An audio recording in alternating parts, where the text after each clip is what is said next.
What's up, blockchain gang? This is Danny Draghi, here to tell you about investment cliffs and play to earn gaming. Now, I could have made a video about the telltale signs of scams and red flags that's just the same regurgitated content from 100 other channels that cover play to earn gaming, but I wanted to offer my viewers something truly unique. So, what the hell are these cliffs about, you may be wondering, and will climbing equipment be required? And that's a really good question, because it means you've come to the right place.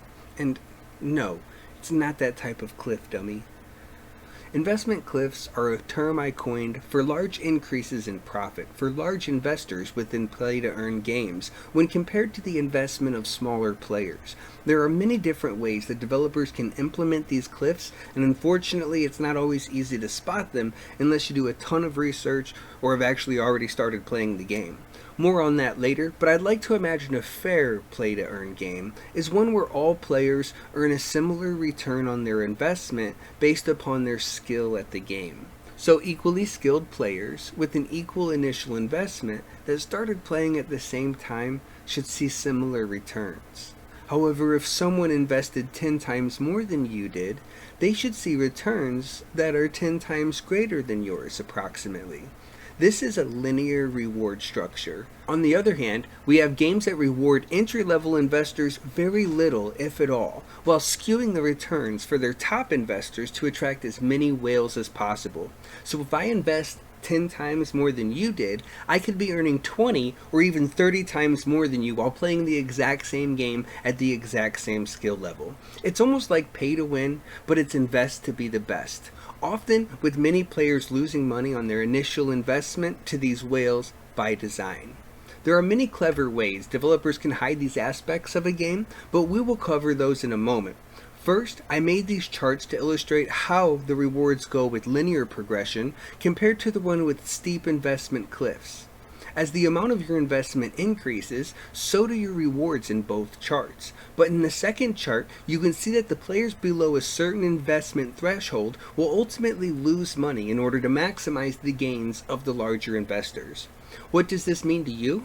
Well, really, I guess that depends on your bankroll and risk tolerance. If you would like to invest the minimum amount to play a game you think will be fun and hope to be rewarded more as you play and improve, then you'll probably want to avoid games with many of these issues that tend to cause large investment cliffs. If you're a whale, or oddly enough free to play, you should target games with as many of these signs as possible, which will maximize your potential return. Quick disclaimer, this is not financial advice. I am simply giving you advice on a video game that has financial rewards. Two totally different things, but people mix them up all the time. So, what are these signs you should be looking for, and what do they mean? Well, the first one is a big red flag to me when I search through their old announcements on Discord or Twitter and find launch pads and NFT or token pre-sales. These are usually exclusive token sales that take place before the token is listed on any sort of exchange, often limited in supply for a set price and requiring a large investment in some other token to qualify. I'm fine with early adopters being rewarded for investing in a project during a time when the risk is at its highest, but if that requires someone to invest thousands of dollars in other projects in order to do so, it creates a huge barrier to the majority of players. When developers are bragging about how much money their investors made off of their pre-sale, I imagine it's like showing up to work. Not your play-to-earn job, but your real job, and everyone there is bragging about how they make 20 to 30 times more money than you make for doing the exact same job, because they started a few months earlier or had a bigger bank account.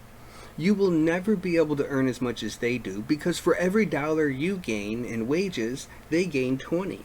I realize that most games start off this way to raise funding, but there are many other ways that they can do that without giving some players all of the opportunity.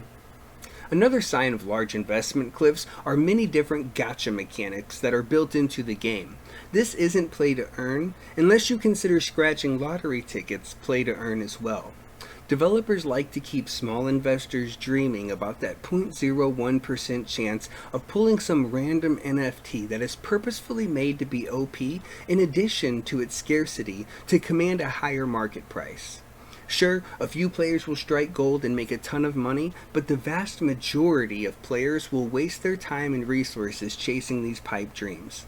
A much fairer system rewards you based upon skill, investment, and time instead of only how much you invest into these RNG lotteries. If there is one thing my old man taught me, it's that bears actually do shit in the woods. But if there's a second thing, it would be that lotteries are a tax on the people who are bad at math. Unless I'm prepared to spend thousands of dollars and base my return on luck, I will only play a game like this if it is absolutely free. The next big red flag for me is developers relying on the community of players burning a portion of their tokens or NFTs they earn in order to stabilize the economy rather than taking profits. If you are a developer, please listen to me very closely. You are a fucking idiot if you think that players will play the game the way it was designed to be played instead of the way that earns them the most money. A lack of foresight or experience in this regard leads to panic patches after a game is released that completely changes the way players are able to earn. Instead of fixing the game, developers would just kick the can down the road so that it becomes harder and harder for people to cash out in order to punish these bots and multi-accounters. Players at the lowest level are also punished by these changes, while the whale investors actually benefit from the lack of competition in the market, driving prices up while they're the only ones who can take profits. If your game doesn't have a clear policy on multi-accounts and a proven plan to thwart bots before launch, you are a fucking failure and your game is trash. You may be able to save it one day, and it may be good eventually, but I'll keep my distance, as these dumbass decisions have already lost players millions of dollars. The next red flag I see tends to create these cliffs are the tokens that have an unlimited supply. These tokens tend to start off at a very low value, and then they pump up to all-time highs and trend downward until they're worth next to nothing. Most of these games have a long grinding period before withdrawing, so small investors miss this high point to take profits at, and once they can, the whales have already exited the market. This means that for weeks, or maybe even months, a player thought they were earning X amount of dollars per day to realize only a fraction of those profits in the long run. The final red flag I've noticed that could create these investment cliffs is an in-game currency that is purchasable with Fiat. This creates a ceiling for the token price, as the token price is always competing against the set price of the in-game currency. If one token is $5, but you can acquire the same benefit by spending $5 on the game itself instead of the token, then the token will never go above $5. This means that the people who hold the token will never see those 5x or 10x returns that the larger early investors were able to see. I realize that all games have one or more of these components, but I believe as players, we deserve better. Until then, if you're a small investor, try to find games that have the fewest of these red flags, as at least those games will have the smallest cliffs. If you're a free-to-play player, then you want the biggest payday possible if you actually do hit the lottery. So cliffs are your friend, as well as if you're a whale investor yourself and you want to see the biggest returns. Thank you for watching.